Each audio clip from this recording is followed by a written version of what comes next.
Hi guys, good morning. నేనైతే కార్తీక మాసం చేస్తున్నాను ఎవ్రీ ఇయర్ లాగే. సో ఈరోజు కూడా ఫస్ట్ డే కదా. సో డే 1 బ్లాగ్ వచ్చేసి ఇదిగోండి. మార్నింగ్ లెగ్సాను, పూజ చేసుకున్నాను హ్యాపీగా మనస్ఫూర్తిగా. ఆఫ్టర్ 1 ఇయర్ అప్పుడు మా వాడు ఉన్నాడు, ఇప్పుడు మా వాడు పుట్టేసాడు, కడుపులో ఉన్నాడు అప్పుడు.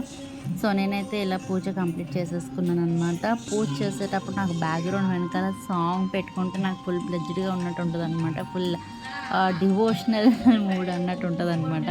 సో అందుకే నేను ఎప్పుడు ఏ పూజ చేసుకున్నా సరే ఆ గాడ్కి సంబంధించింది సాంగ్ పెట్టుకుంటాను అనమాట బ్యాక్గ్రౌండ్లో. ఇది వచ్చేసి మా చిన్నోడు వీడియో అనమాట. వీడికి కూడా స్నానం చేపించేసాను. సో వాళ్ళ డాడీ ఇలా కట్టారనమాట వాడికి టవల్. వీడి వీడియోస్ కూడా పోస్ట్ చేసి చాలా మంత్స్ అయిపోయింది కదా. సో అందుకనే ఇంకా వీడు కూడా ఉన్నాడు కదా, లేచి ఉన్నాడని వీడి వీడియో కూడా ఇందులో చిన్న బిట్ ఇంక్లూడ్ చేసేస్తాం అనమాట. సో ఆ తర్వాత ఇంకా మా చిన్నోడికి సెర్లాక్ పెట్టేసి హోమ్ మేడ్ సెర్లాక్ చేస్తున్నాను. సో అది పెట్టేసి వాడిని పడుకోబెట్టేసి నేనైతే వంట ఎలా కానిచ్చేస్తాను అనమాట. ఆఫ్టర్నూన్ మా హస్బెండ్ లంచ్కి వచ్చారు. సో అదే అనమాట ఈ బ్లాగ్. సో ఏంటంటే వైట్ రైస్ అండ్ అది వచ్చేసి లేడీస్ ఫింగర్ ఫ్రై. నెక్స్ట్ వచ్చేసి పప్పు గోంగూర చేశానమాట. సో కార్తీక మాసం కదా, నాన్ వెజ్ తిన్నాం కదా. సో ఆల్ వెజ్ ఫుడ్స్ అనమాట. ఈ ఫుడ్ బ్లాగ్స్ పెట్టి కూడా చాలా మంత్స్ అయిపోయింది కదా. సో ఇంకా నుంచి పెడదాం అనుకుంటున్నాను ఈరోజు నుంచి డైలీ రొటీన్ ఫుడ్ కూడా.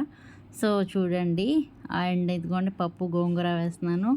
నోడికి యాపిల్ కూడా బాయిల్ చేసేస్తున్నాను అనమాట. సో ఈ పప్పు గోంగూరలో వేడి పప్పు గోంగూర అన్నంలో నెయ్యి వేసుకొని తింటే అదిరిపోద్ది కదా. సో అదే ట్రై ఛానల్ డే 2 బ్లాగ్ కూడా పోస్ట్ చేస్తాను.